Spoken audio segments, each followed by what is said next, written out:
Welcome to Pro Tips. Please like, share and subscribe.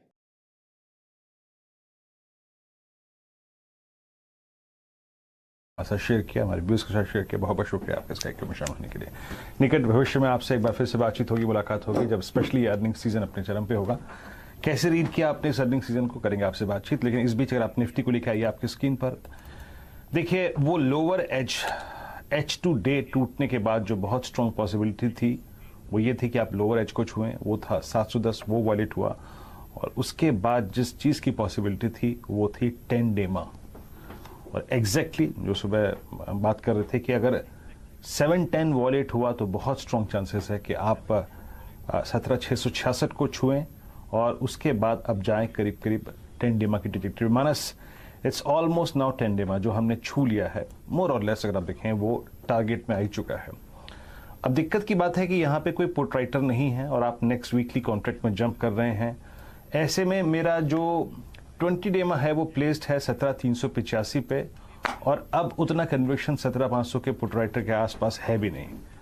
The way I mean IT stocks are behaving and banking stocks are behaving, आपको क्या लगता है? I mean possibility strong है 20 डेमा की जो कि प्लेस्ड है 17,400 पे, 385 पे?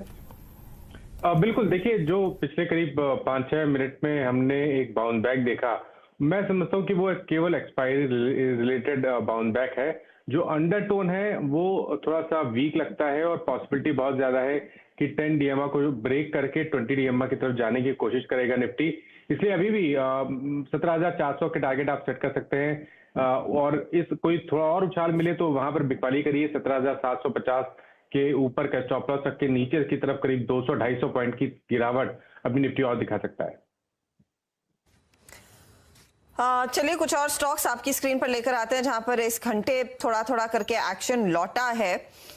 तो ध्यान दरअसल आप दीजिएगा, एक तो ये फार्मा स्पेस में टोरेंट फार्मा जैसे काउंटर्स, डीवीज लैब जैसे काउंटर्स, कुछ देर पहले जो डॉक्टर लाल पैथलैब पर वीरू ने कॉल दिया था वो क्लियरली तेजी की तरफ है। लेकिन डीवीज में भी थोड़ी थोड़ी करके हरकत एटलीस्ट आज सुबह में देखने को मिली थी और अभी भी 1.5% ऊपर है। कुणाल रामबिया, आपको कुछ पसंद है क्या ये डीवीज एंड द लाइक्स में? हर्षदा जी, अगर डीवीज लैब की बात करते हैं तो डेफिनेटली स्ट्रक्चर बहुत ही अच्छा है और एक साइडवेज कंसोलिडेशन ये काउंटर में बन चुका है। अगर इसके सपोर्ट की बात करते हैं तो 4370 सपोर्ट है और रेजिस्टेंस इसका है 4560। ऑनेस्टली स्पीकिंग 4560 की मैं भी वेट कर रहा हूँ। अगर ट्रिगर आ जाता है तो ये बहुत ही अच्छा काउंटर बन सकता है और यहाँ से कम 5,000 तक की रैली हम देख सकते हैं। और इसी स्पेस में ग्लेनमार्क फार्मा भी मुझे बहुत पसंद है। तो ग्लेनमार्क फार्मा ने आज मॉर्निंग में जो हाई किया था, that's the only breakout point. एक बड़ी सी डाउन चैनल का ब्रेकआउट आ रहा है और अगर ये कंफर्म होता है तो कम से कम 575 तक के लेवल्स देखने मिल सकते हैं। ऑलमोस्ट ट्रिगर पे ये सब काउंटर्स, वॉच पे डेफिनेटली ये काउंटर्स को रखना चाहिए। इस पर रखिए 4500 के पार डीवीएस लैब में ज्यादा कॉन्फिडेंस आएगा तेजी करने का, उससे पहले नहीं। 44-47 के आसपास डीवीएस था। अच्छा, अल्ट्राटेक सीमेंट, अंबुजा सीमेंट, ये कुछ काउंटर्स है जहां पर थोड़ा सा चर्न आया है निचले लेवल से। अल्ट्राटेक अब हल्की सी पॉजिटिव टेरिटरी में, लेकिन आधे % का मूव पिछले आधे घंटे में। अंबुजा में भी यही स्थिति देखने को मिल रही है। आशीष बहेती, कुछ है क्या लेने